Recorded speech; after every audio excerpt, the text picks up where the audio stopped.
Jack, I think I'm in trouble. What kind of trouble? Should I start the car? Is Melody coming with us? I have a few $1,000s in my savings account. We can get by using that for a while. We'll figure something out after that runs out. Whoa, slow down. It's nothing that serious. It's about Melody. Is she the one in trouble?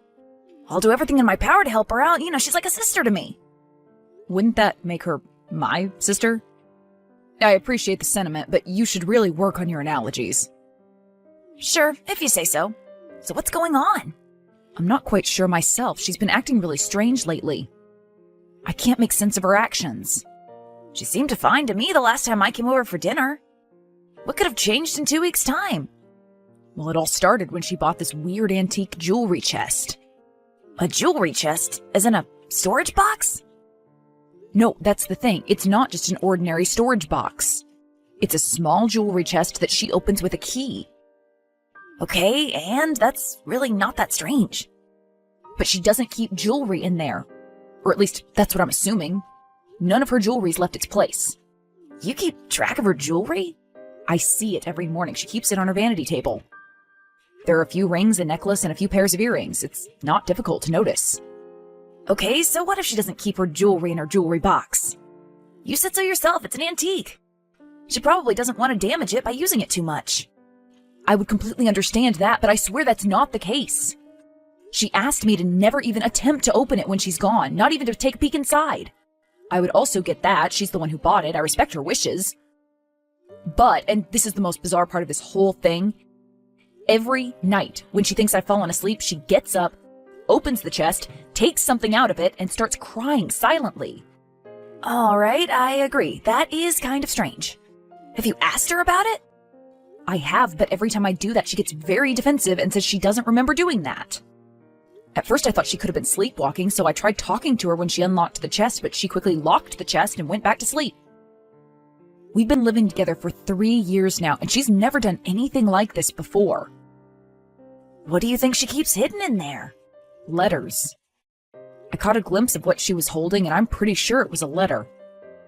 I didn't want to jump to conclusions, but I'm starting to get worried. Do you seriously believe she'd ever cheat on you? Is that what you're insinuating? I don't think she'd cheat on you using love letters. I mean, come on, it's the 21st century, for God's sake. You just need to trust her more. I'm not saying that she's cheating on me. I'm just worried that she may be in trouble. I don't understand why she doesn't feel like confiding in me. Well, you already tried asking her directly. How about you just open that box? I can't do that. Why not? Well, she asked me specifically not to look. I promised her I wouldn't. I have to honor my word. In that case, should I be the one to open it? I can come over when she's at work. That way you won't break your word. I don't think that's any better. Maybe I should try talking to her again. What makes you think it'll work this time? I don't see another way. All right, suit yourself. Jack, I have no idea what I'm supposed to do. It's only been getting worse and worse. Is this about Melody's jewelry chest again? Yes. She started sneaking glances at it throughout the day. Now I hear suppressed laughter at night instead of crying. She spends more and more time at work. I don't know what to make of any of this. Have you tried talking to her again? I have, but she keeps telling me not to worry about it and changes the topic. Have you tried opening the chest? No, I haven't. Where does she keep the key? She leaves the key in the lock after locking it. So all you have to do is turn it a few times? Maybe you should really just open it and take a quick peek. You can put it back the way it was and she'll never know. I can't do that. She's deliberately keeping the key in there to show me that she trusts me not to open it. What are you going to do then? Are you just going to keep quiet and ignore her eccentric behavior? I guess so. At least she's not crying anymore. Whatever she's been dealing with, it must have gotten better. I don't get it. Why do you keep texting me and then completely disregarding my advice? I'm sorry. I guess I'm only trying to vent. It's frustrating not knowing what's going on. Do you know what's really frustrating? Seeing you ignore the obvious solution. Well, I am sorry you feel that way. You should be.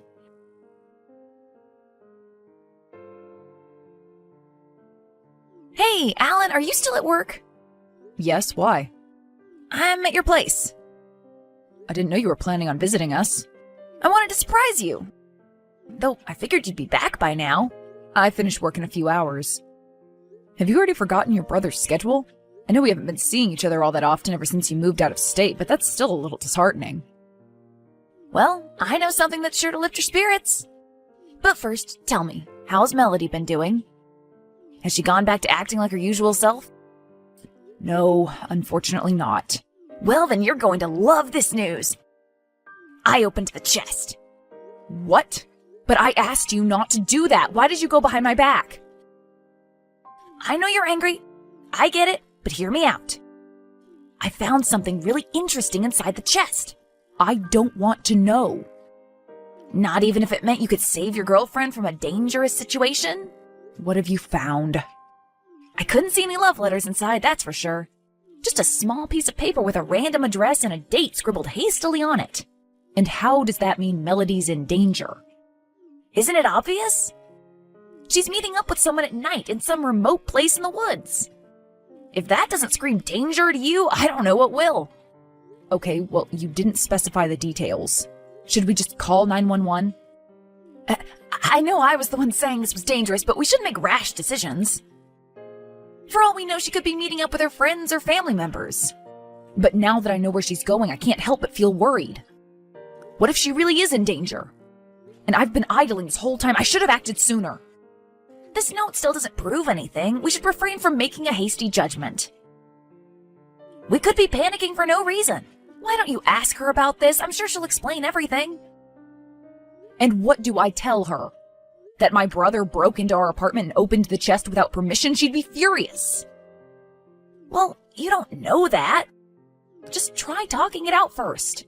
I guess you're right. I should at least give her a chance to explain herself. Exactly. You get it.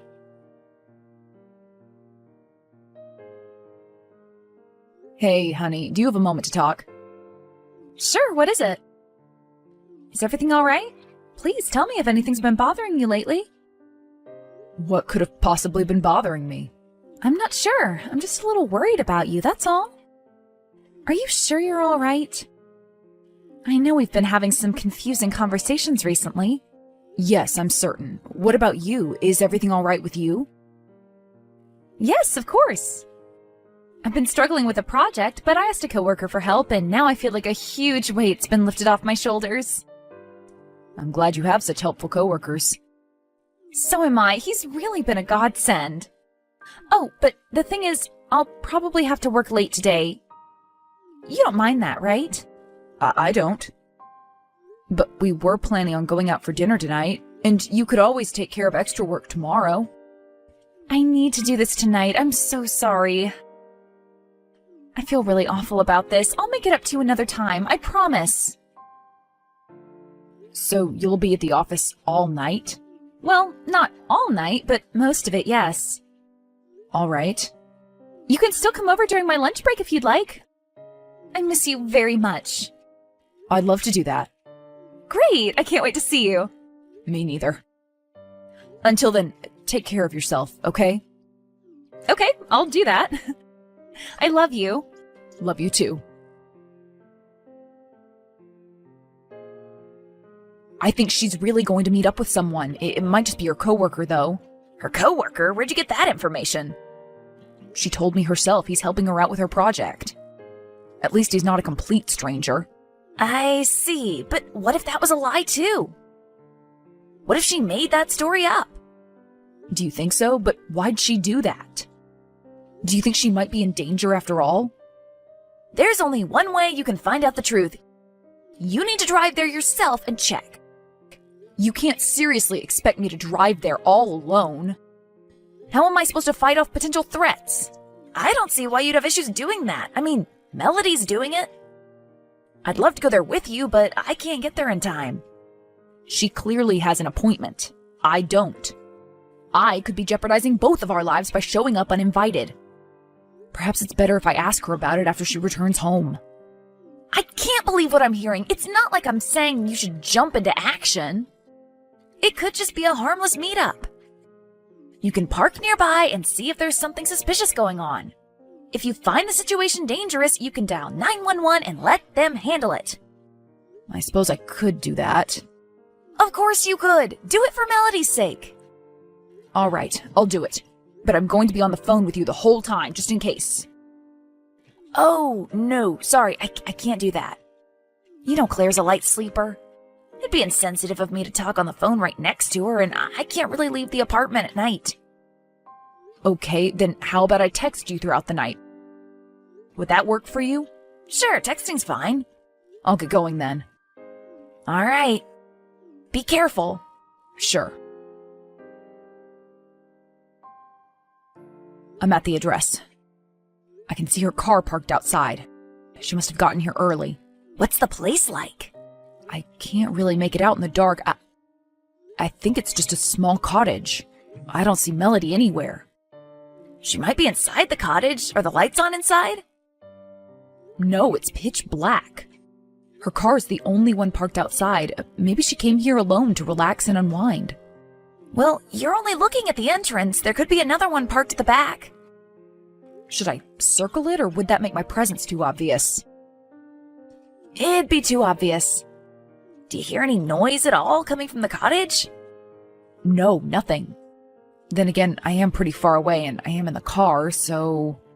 Maybe you should try calling Melody again. You could hear the sound of her ringtone. I really don't like this. I feel like a stalker. I should have just asked her up front. She could have easily lied to you. This way, at least you'll know she lied about staying at the office. I see your point, but even if I did call her, I doubt I'd hear her ringtone. And the cottage is pretty far away, and she usually keeps her phone on silent anyway. On silent? Really? Okay, now that's weird. Jack, please, this is a serious matter. I'm going to text her and see where she is. All right, do that. Let me know what she says, okay? I want to make sure everything's all right. Sure.